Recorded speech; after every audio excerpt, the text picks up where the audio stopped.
It's been a long while since we checked in on our old buddy Rich. I've heard he's been getting into some major controversies lately with the J thing and like wanting to quit YouTube thing, but he's still here. He's still making videos. Like, I thought you were done, Rich. I thought I wouldn't have to see you anymore. But here you are, still complaining about Nintendo. In 2024, you're going to be doing this for your entire life. So let's take a look at what Rich has to say about Nintendo today. Hey boys and girls, I love Nintendo and I bet you do too. I like to play Nintendo with my dad. Oh, this is a great game we're playing here, son. I like this Nintendo game that we're playing. This is fantastic. Thanks, Dad. I have a mullet.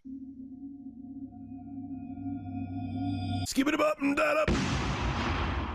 But even though you love the Nintendo games that they make and they make for you, Nintendo doesn't love you. They don't love the consumer. They hate the consumer. They want. Yeah, emulation is consuming, apparently. Even though you're not playing the games on the hardware, you're not paying for the services, you're not buying the games. Like, you are a consumer even if you pirate stuff. It doesn't make any sense, Rich. Want to destroy you. Remember some past bangers like when someone made Super Mario Brothers for the Commodore 64 for free? Because, you know, everybody who needs a PlayStation 5 when people are clamoring out the doors for a Commodore 64, but Nintendo said it was infringing on their IP, which it was. I guess technically it was, and they took it down. For all 300 people who may have tried Super Mario Brothers for the Commodore 64 just to see what the system can do technically. There was another Metroid 2 remake. Remember AM2R? Gone. Nintendo got rid of that. Yeah, because they were producing their own remake, right? Like, for an entire couple of years, you couldn't talk about Samus Returns without people saying, oh, AM2R was better. It was causing problems for the company. Like, it needed to be taken down. Honestly, I would argue it should have been taken down long before it was, but... There was even demos of Super Mario 64 made in Unreal Engine that was like a level. It was barely playable. It was just to show what Nintendo could do if they used a next-gen engine or a current-gen engine at the time. Gone. Gary Bowser, who was supposed to do 40 months in prison for having hacking software and other utilities for the Nintendo Switch. He ran a business where he sold modded Nintendo products. Like, no. Fuck Gary Bowser. He ended up being released, but still owed millions of dollars. So are you seeing the trend with Nintendo? There's so many other examples. Yeah. Protecting their brand is evil, according to Rich. I've made specific stories covering them before. And, yeah, that's Nintendo's track record. Look, piracy, I understand, current-gen system. But when you go after stuff that's like emulate, it's not just the current gen. It's like all the legacy stuff that's illegal too. Don't let them weasel out of it, because that's the cope right now. Is that like, oh, they're only doing this to protect the current generation? No, like they have every right to crack down on legacy emulation as well. Like, do not let them try and weasel their way out of it. Oops. And for preservation, it's what made me pro-piracy. This is why I bought cartridges like this. Pro-piracy. He straight up saying he's pro-piracy. Like, I thought emulation wasn't piracy, Rich. Like, I thought all those guys on X were telling me that, like, oh, you don't have to pirate games. But here Rich is, like, openly admitting it, that he pirates games. Oh, by the way, this is why he was fired from Blistered Thumbs, by the way. If you don't know your, like, deep, dark Rich lore, like, the reason he was fired from Blistered Thumbs was because he used emulators. So, yeah, Rich has gotten in trouble for this before, right? Like, this stuff is illegal. I should do a video on this. People would probably like that. Make sure you subscribe. I have weird videos coming about weird things because I'm a weird man. Sub. Hand jobs all around. Now, in case you aren't familiar with the emulation scene, there has been an emulator for the Nintendo Switch since 2018. I'll verify it post, but called Yuzu, and it has made great strides. As a matter of fact, one of my emulation consoles, which was basically a hard drive with a bunch of pirated ROMs on it, included Yuzu with Legend of Zelda Tears of the Kingdom on it, which I'm sure Nintendo just loved. So it included Tears of the Kingdom. I thought these things didn't come with the ROMs, guys. Like I thought this wasn't illegal at all. Like oh no, I thought Yuzu didn't come with the ROMs. Emulator and the game, and it was being sold on Amazon, or was it AliExpress? Who cares? Doesn't matter. But the cool thing about it is I was running that on integrated graphics, and it looked a hell of a lot better than it ever would have looked on the Switch. I think I actually live streamed it here a long time ago. Yeah. So I don't believe them when they say that. Yuzu's been doing its thing, and I even remember when Metroid Dread came out, people were already playing it on the Yuzu emulator, and Metroid Dread looked and played better on the emulator than it did on its native hardware. That's still current. Nintendo's Switch, albeit old, is still current gen. Like, so think about that. An emulator is doing a better job than a company's very relevant hardware.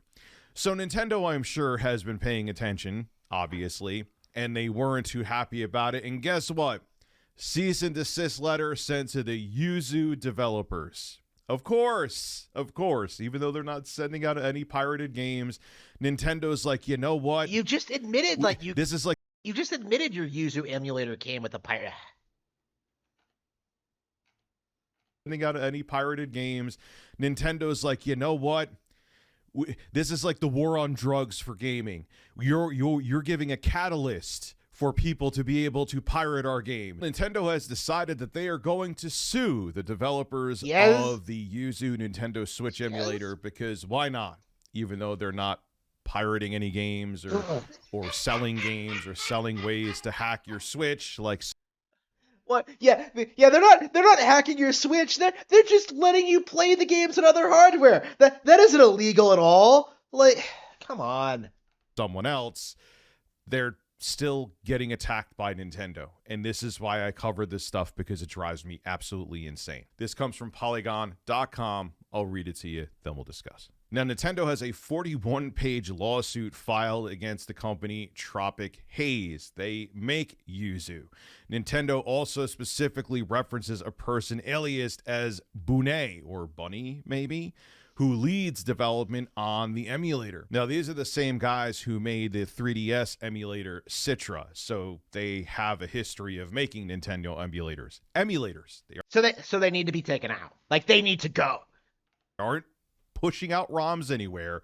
They're just making emulators for Nintendo's hardware. Nintendo argued that Yuzu executes, which in and of itself is unacceptable, right? You gotta love how they keep making this like claim that like, oh, they're not endorsing piracy while like openly talking about playing pirated games. It's so silly. Codes that defeat Nintendo security measures, including decryption using an illegally obtained copy of product keys. Now remember, the Dolphin emulator, which was a Wii GameCube emulator, which was supposed to be coming to Steam, Nintendo had the same argument that they were using proprietary code, and that's how they got it taken down from Steam. So if you remember, that was a pretty big deal, and that was the gotcha that Nintendo had. Like, yeah, it's not necessarily about the emulator, it's about the proprietary code that's in there, which, fine, touche, Nintendo, with your semantics, but it's an emulator. They aren't pushing out games. I understand a lawyer could have a field day with that part, but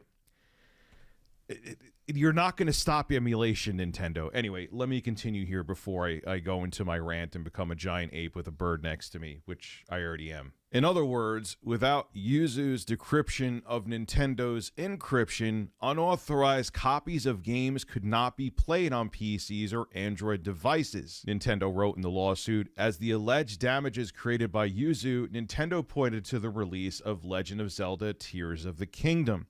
Tears of the Kingdom leaked almost 2 weeks earlier than the game's May 12th release date. The pirated version of the game spread quickly. Nintendo said it was downloaded more than 1 million times before Tears of the Kingdom's release date, people used Yuzu to play the game. Nintendo said more than 20% of the download links pointed people to Yuzu. Though Yuzu doesn't give out pirated copies of games, Nintendo repeatedly said that most ROM sites point toward Yuzu to play whatever games they've downloaded. And that's what Nintendo's biggest issue is with the emulator. Hey, Nintendo, Sony, and Microsoft, who they still are, but they used to be the biggest champions of game preservation and backwards compatibility. Thank you, Microsoft, for making Fear backwards compatible and running at 60 FPS. That was nice of you. That was like their send-off. I don't know. Look, I'm not saying they did it for me, but I'm saying in general, thank you. That was...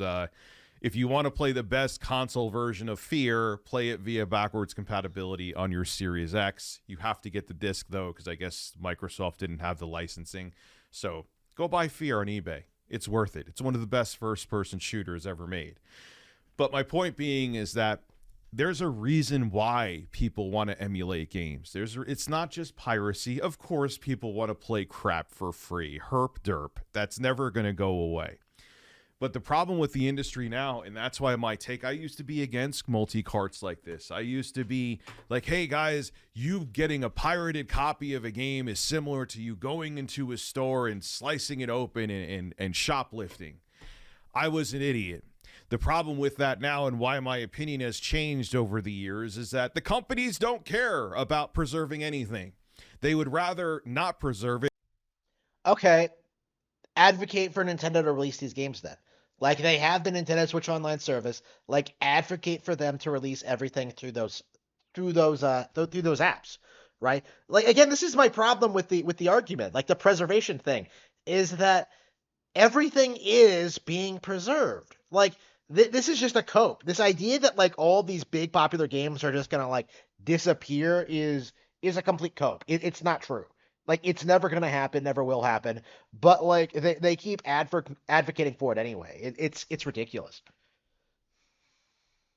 And resell you the same crap over and over again. I like the fact that there is a Last of Us 2 remastered that you can buy.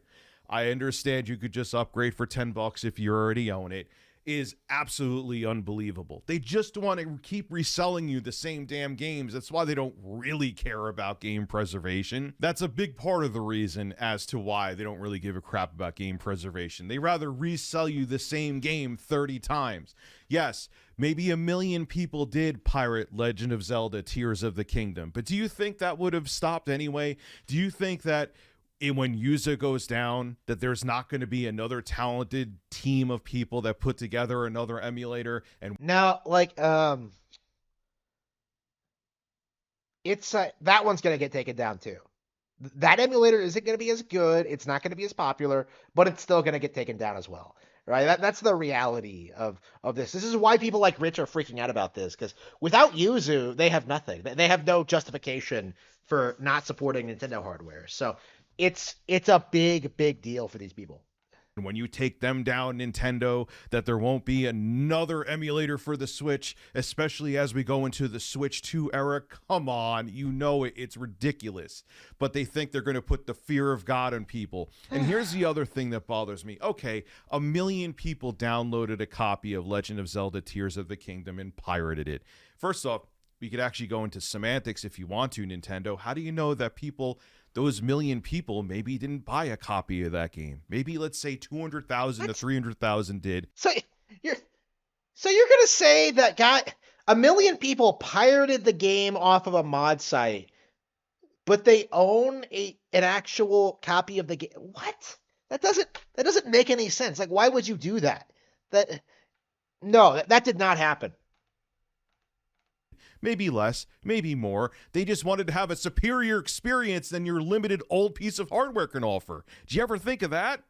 Did you ever think maybe they wanted a better way to play the game that they just bought? Maybe they bought a copy to not pirate it and wanted to play on their computer, which would give them a much smoother frame rate, better visuals, and do something that your old turd of a console couldn't do. No. Like, can we stop pretending this is about performance? This is about frames? Like, it's about pirating the game, right? It has nothing to do... No. Wow. I just don't get it. Take Valve's approach. Look at Counter-Strike. Counter-Strike started as a mod for Half-Life, and it turned into one of the biggest competitive games out there. That is, I always give that example. And what is having Super Mario Brothers for the Commodore 64 going to do to you? Look, I know it's not about if you're going to lose money or not. You just want to put, like I said before, the fear of God in people so they think twice about emulating your games or remaking them in Unreal Engine 4 or making emulators for your consoles. But Nintendo, especially with how companies don't give a crap about game preservation, it's like you step on one cockroach and there's a million other emulator cockroaches out there, and you're not going to stop them all. And honestly, with how companies are treating game preservation, I don't blame the community. If the companies aren't going to give a crap about game preservation, the consumer and the community is. And if you don't like it, Nintendo, well, tough shit. This is Rich of ReviewTechUSA signing out. Yuzu is the most popular Switch emulator by far, right? Taking them out is going to be a huge blow against the scene, right? Like, everybody knows it, but Rich, like, is legit, like, trying to pretend, oh, you can't stop us. Like, these guys had, you even said this in the video, like, these guys have a long history of, like, pirating Nintendo software. They were the only reason the 3DS was cracked, if I remember correctly. So if these guys go, like, who exactly is going to pick up the slack for this next Nintendo platform, right? Who exactly is going to do that, huh? It's going to be difficult, right? And I do think the age of piracy is coming to an end, because more and more people are starting to realize that people like this, I suppose I should put it at the camera, people like this will never buy the games. That their arguments are nonsense, that they don't know what they're talking about, that they're just making excuses for their degenerate behavior, right? This guy is coping and seething about the fact that Nintendo is completely justified in wanting to take down Yuzu.